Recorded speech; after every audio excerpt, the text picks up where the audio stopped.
sedang mengalami pandemi COVID-19, tetapi kita harus tetap beribadah. Semangat, jayo, Tuhan memberkati.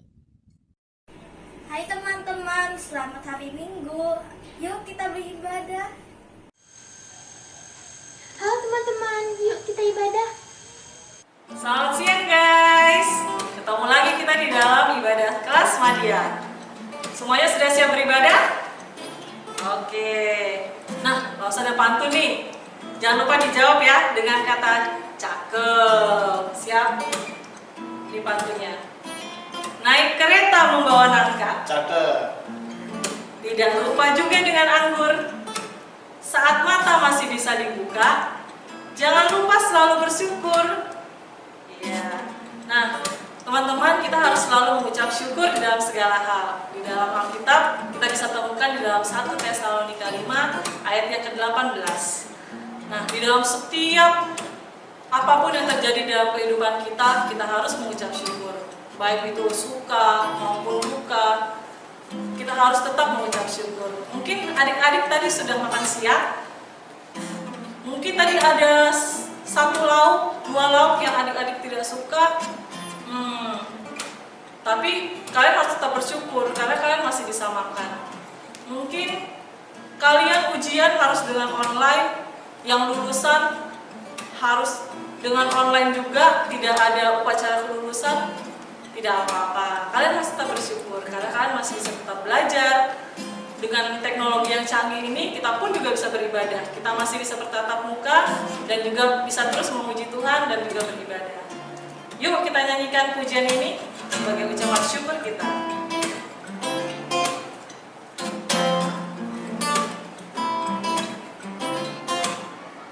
Kasih yang begitu besar, lebih kuat dari dosa. Kasih yang menemukanku, selamatkan dan pulihkanku. Ku naikkan syukur, ku tak akan berhenti memuji, meninggikan namamu selalu, menaik, memuliakanmu. Dibebaskan, dibangkitkan, hidup yang kau dan kini hanya untukmu. Sekali lagi ya.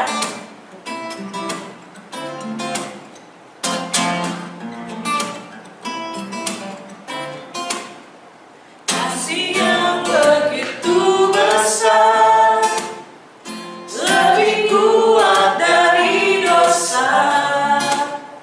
Kasih yang menemukanku, selamatkan dan pulihkanku. Ku naikkan syukurku, ku tak akan berhenti memuji, meninggikan namamu selalu, menaik, memuliakanmu.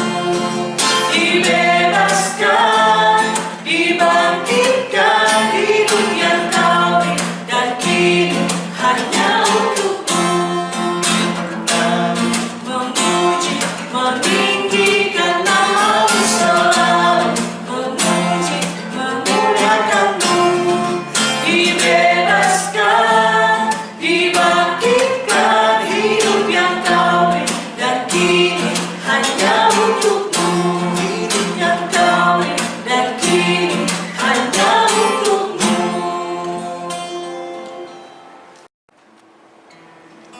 Kita berdoa.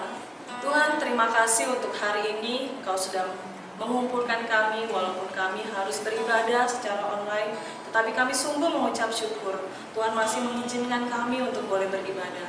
Tuhan, biarlah kami pakai waktu yang sudah Tuhan sediakan ini dengan sungguh-sungguh. Kami mau memuji Tuhan, kami juga mau mendengarkan firman Tuhan.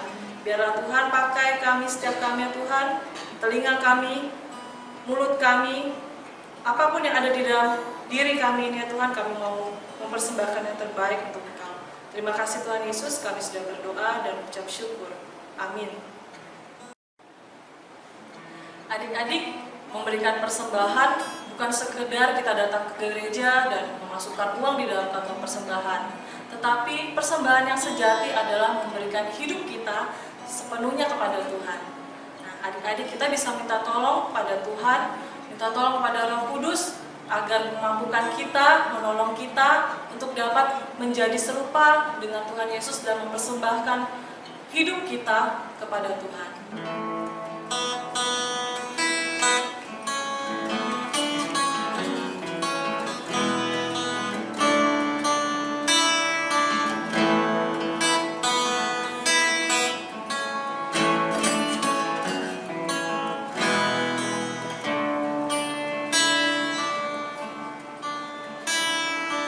Aku yang baik, yang berkuasa atasku, kebaikanmu sempurnakan ku, kasihmu nyata dalamku. Aku yang setia, kau selalu besertaku, menuntutku, menopangku, bersyukur buat kasih setiamu. Terima kasih Bapa, terima kasih Bapa, ku bersyukur buat kasih-Mu. Terima kasih Bapa.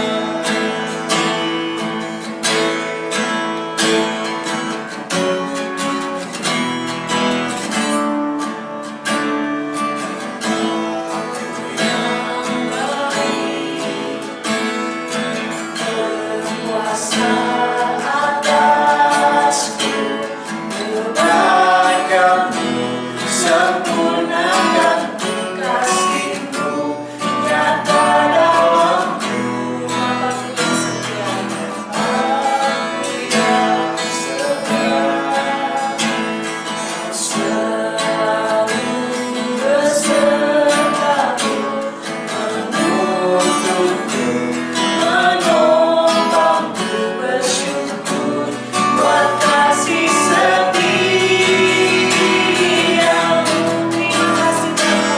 Terima kasih Bapa, terima kasih Bapa, ku bersyukur buat kasih-Mu. Terima kasih Bapa, terima kasih Bapa, terima kasih Bapa, ku bersyukur buat kasih-Mu. Terima kasih Bapa, terima kasih Bapa, terima kasih Bapa. Terima kasih ya Bapa, Kau sudah memberikan segala sesuatu di dalam hidup kami. Kau sudah menyelamatkan hidup kami. Tuhan, kami mau hidup kami ini sebagai persembahan yang sejati untuk Engkau ya Tuhan. Biarlah segala yang terjadi dalam hidup kami, semuanya hanya untuk kemuliaan nama Tuhan. Roh Kudus, bantu kami supaya kami boleh semakin hari semakin serupa dengan Kristus, supaya kami boleh terus memuliakan Engkau di dalam kehidupan kami. Dalam nama Tuhan Yesus kami sudah berdoa dan mengucap syukur. Amin. Adik-adik, ini saatnya kita mau mendengarkan firman Tuhan. Nggak usah ada pantun lagi nih. Mau dengerin lagi? Oke. Makan pepaya sama si Maman. Cakep. Orang percaya, rajinlah baca firman. Buat apa beli pepaya kalau tidak naik becak si Maman? Buat apa ngaku orang percaya kalau tidak rajin baca firman? Iyalah. Nah, saat ini kita mau siapkan hati kita mau sungguh-sungguh mempergunakan waktu yang singkat ini. Kita mau benar-benar buka telinga kita, buka pikiran kita, hati kita, supaya hati kita ini dipenuhi dengan firman Tuhan yang boleh membuat hati kita selalu disiram, selalu disinari, bagaikan tanah yang kering yang boleh terus disirami oleh air. Kita pun mau jiwa kita ini yang kering supaya hari-hari kita boleh terus disirami oleh firman Tuhan. Mari kita mempersiapkan hati kita, sungguh-sungguh kita naikkan pujian ini.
Hari ini kita akan kembali melanjutkan firman Tuhan dari kitab Kisah Para Rasul.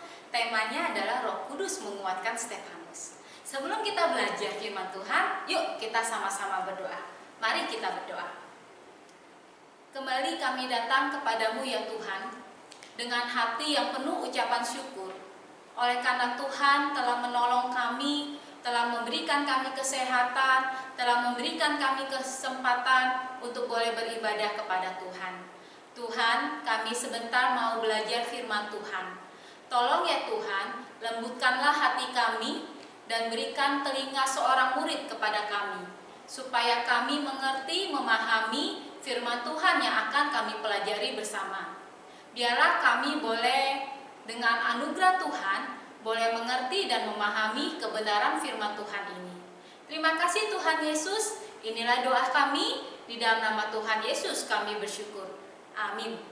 Yuk teman-teman, kita mau sama-sama buka firman Tuhan dari Kisah Para Rasul pasal yang ke-6 ayat 1 sampai yang ke-5.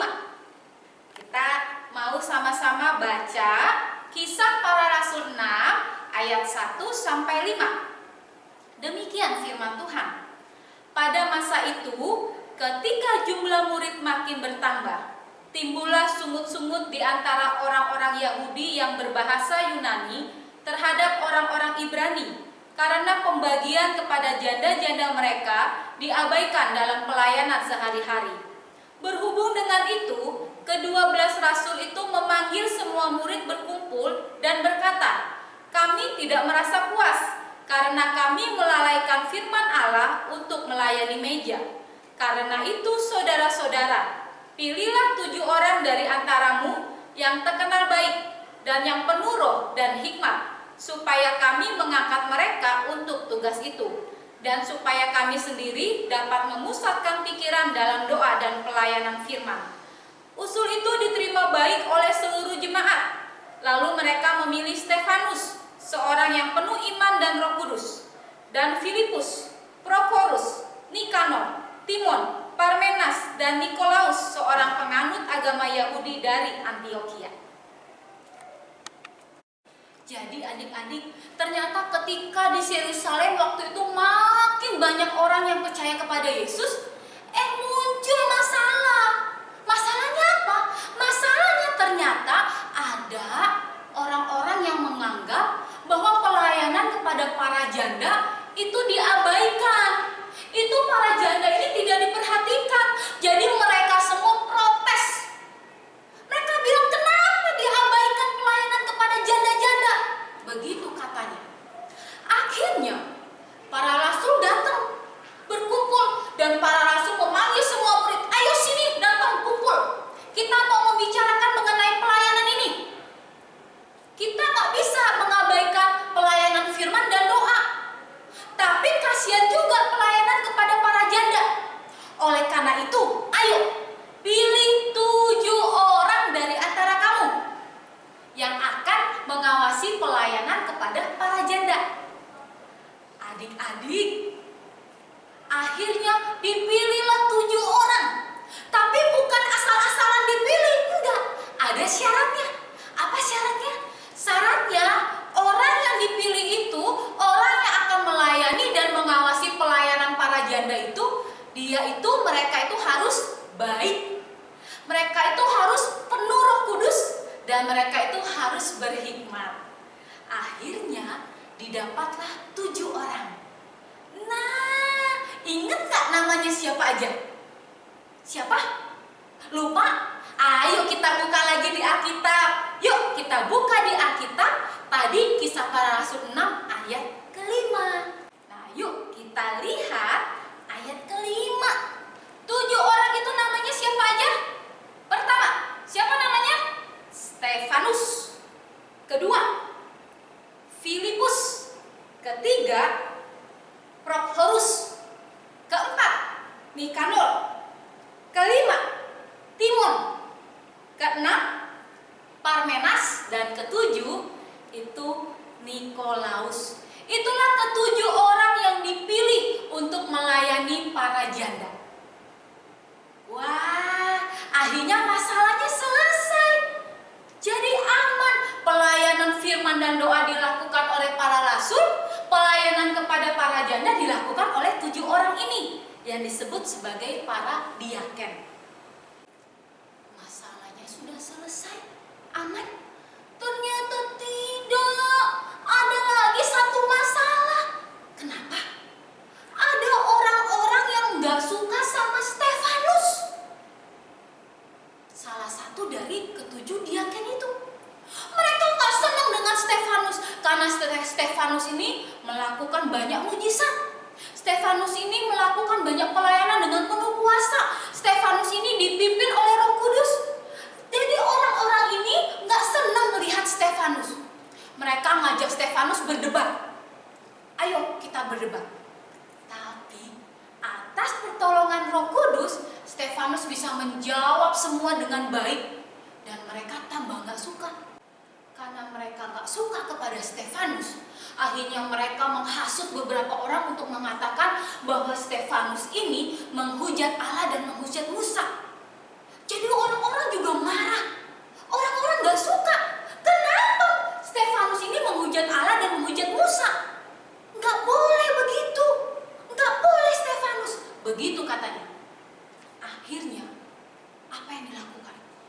Orang-orang Yahudi ini yang tidak suka dengan Stefanus, orang-orang Yahudi ini yang tidak percaya kepada Tuhan Yesus, mereka mulai menyergap Stefanus. Lalu mereka tangkap Stefanus dan membawa Stefanus ke mahkamah agama. Akhirnya, ketika tiba di mahkamah agama, orang-orang yang gak senang dengan Stefanus, orang-orang yang gak percaya kepada Yesus itu, mereka memanggil saksi-saksi palsu supaya para saksi palsu ini mengucapkan kata-kata yang tidak benar tentang Stefanus. Para saksi ini bilang begini, Stefanus ini, dia itu telah melawan bait Allah dan melawan hukum Taurat. Stefanus ini telah menghujat Allah dan menghujat Musa. Nah, teman-teman, waktu dengar ini, imam besar tanya kepada Stefanus, Stefanus, betulkah apa yang dikatakan para saksi ini? Adik-adik, Stefanus jawab begini. Dengan panjang lebar, Stefanus menceritakan kisah-kisah di dalam perjanjian lama. Mulai dari Abraham, Stefanus mengatakan, waktu itu Abraham dipanggil Allah keluar dari Mesopotamia menuju tanah perjanjian. Sampai akhirnya Abraham punya anak Ishak. Ishak lalu disunatkan pada hari ke-8. Lalu Ishak punya anak Yakub. Yakub juga punya anak Yusuf dan saudara-saudaranya. Kemudian Yusuf tidak disukai oleh saudara-saudaranya. Yusuf dijual ke Mesir. Akhirnya Yusuf juga menjadi penguasa di Mesir. Lalu Yakub menyuruh saudara-saudaranya Yusuf untuk pergi ke Mesir karena pada waktu itu terjadi kelaparan. Mereka pindah ke Mesir. Sampai akhirnya ada penguasa baru di Mesir yang tidak suka dengan orang Israel. Dan penguasa ini memperbudak orang Israel. Stefanus melanjutkan lagi kisahnya. Melanjutkan lagi pembelaannya. Stefanus bilang begini. Kemudian Musa lahir. Lalu Musa atas tuntunan Tuhan memimpin bangsa Israel keluar dari tanah Mesir menuju ke tanah Kanaan.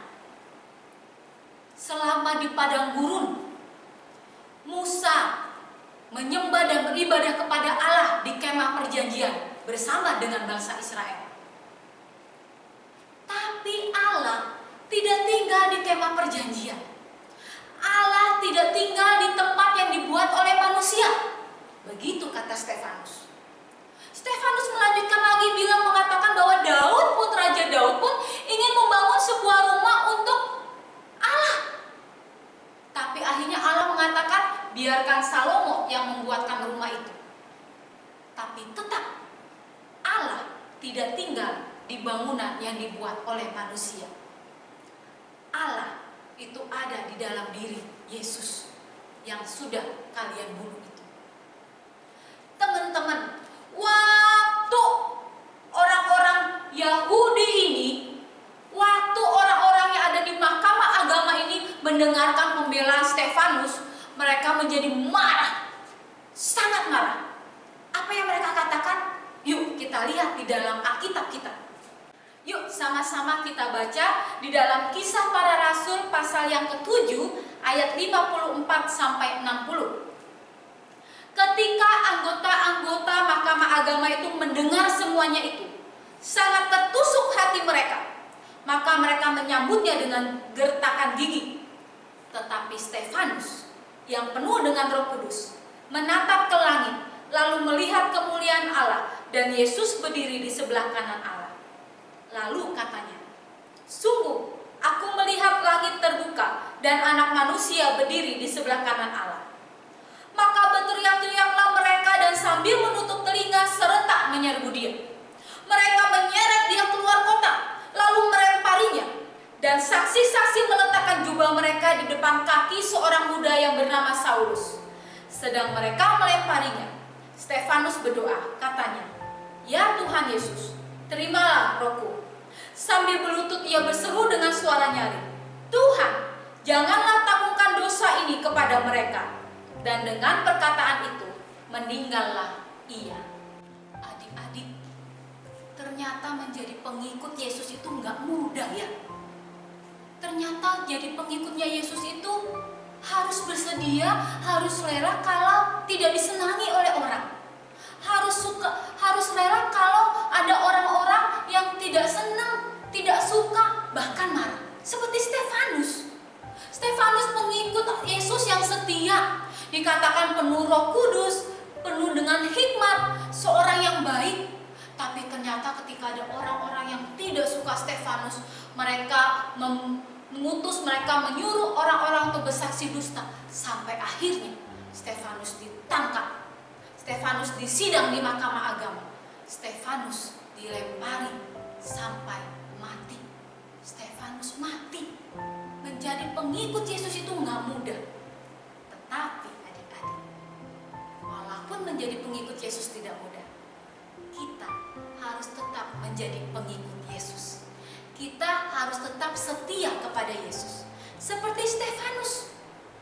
Dengan berani dia mengatakan, "Saya tahu apa yang saya percaya." Dengan berani Stefanus menceritakan di depan banyak orang, di depan Mahkamah Agama itu tentang Yesus. Mulai dari Abraham sampai dengan Yesus, dia menceritakan semuanya. Dia nggak takut, walaupun hukumannya mati, tapi dia tidak takut. Adik-adik, bagaimana dengan kita? Masihkah kita mau setia kepada Tuhan? Menjadi pengikut Yesus tidak mudah, tapi itu akan bisa kita lakukan kalau kita mau dan bersedia. Karena apa? Karena Tuhan Yesus akan memampukan kita. Roh Kudus akan menolong kita. Sama seperti Roh Kudus menolong Stefanus. Orang-orang yang tidak percaya kepada Yesus itu, orang-orang yang ada di Mahkamah Agama itu, nggak mau mendengar pembelaan Stefanus, nggak mau mendengar berita keselamatan yang disampaikan oleh Stefanus. Kita tidak boleh seperti itu. Kita harus mau mendengar setiap berita keselamatan yang disampaikan. Semua firman Tuhan yang ada di dalam Alkitab, semua tentang Injil keselamatan yang disampaikan tentang Yesus, kita harus mau mendengarnya. Kita harus mau berubah. Karena apa? Karena kita tahu kita adalah orang, kita adalah anak yang membutuhkan keselamatan dari Tuhan. Jadi jangan pernah menutup telinga. Jangan pernah menolak mendengarkan cerita keselamatan. Tapi bukalah hati, bukalah telinga untuk selalu mendengarkan berita keselamatan yang disampaikan. Dan kita juga harus berani menyampaikan berita keselamatan itu kepada banyak orang. Kepada papa mama yang belum percaya Yesus, kita harus cerita.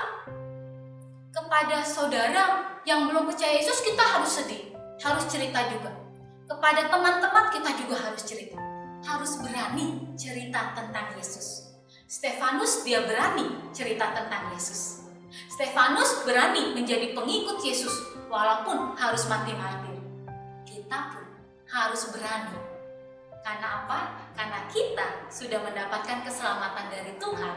Jadi kita harus menyampaikan cerita keselamatan itu kepada banyak orang. Nah, adik-adik, kita belajar dari kisah Stefanus bahwa kita harus berani mempertanggungjawabkan iman kita. Kita harus berani menyampaikan berita keselamatan tentang Yesus kepada banyak orang. Dan kita juga harus bersedia untuk mendengarkan cerita tentang Yesus. Itu yang harus kita pelajari. Itu yang harus kita ingat. Karena mengikut Yesus itu membutuhkan keberanian. Karena mengikut Yesus itu juga berarti bersedia untuk membayar harga. Yuk kita sama-sama belajar ayat hafalan. Kita akan baca di dalam Lukas 9 ayat 23. Lukas 9 ayat 23. Ini ayat hafalan kita minggu ini. Lukas 9:23, demikian firman Tuhan. Katanya kepada mereka semua, setiap orang yang mau mengikut aku, ia harus menyangkal dirinya, memikul salibnya setiap hari dan mengikut aku. Kita ulangi sama-sama yuk, kita baca. 1, 2, 3. Katanya kepada mereka semua, setiap orang yang mau mengikut aku, ia harus menyangkal dirinya, memikul salibnya setiap hari dan mengikut aku. Demikian ayat hafalan, tolong dihafalin tiap hari supaya kita ingat bahwa untuk menjadi pengikut Tuhan, kita harus sedia untuk menyangkal diri, memikul salib setiap hari dan mengikut Tuhan. Yuk sekarang kita mau berdoa. Mari kita tutup mata, kita mau berdoa. Tuhan, tolonglah kami menjadi anak-anak Tuhan yang setia mengikut Tuhan. Tuhan, tolonglah kami menjadi anak-anak Tuhan yang berani memperkatakan firman Tuhan. Tolonglah kami menjadi saksi Tuhan dimanapun kami berada, sehingga orang bisa melihat bagaimana Yesus hidup di dalam kami dan kami hidup di dalam Engkau. Terima kasih Tuhan. Biarlah Roh Kudus Tuhan terus menguatkan kami dan terus memampukan kami menjadi pengikut Tuhan yang setia dan berani. Ini doa kami, di dalam nama Tuhan Yesus kami bersyukur. Amin.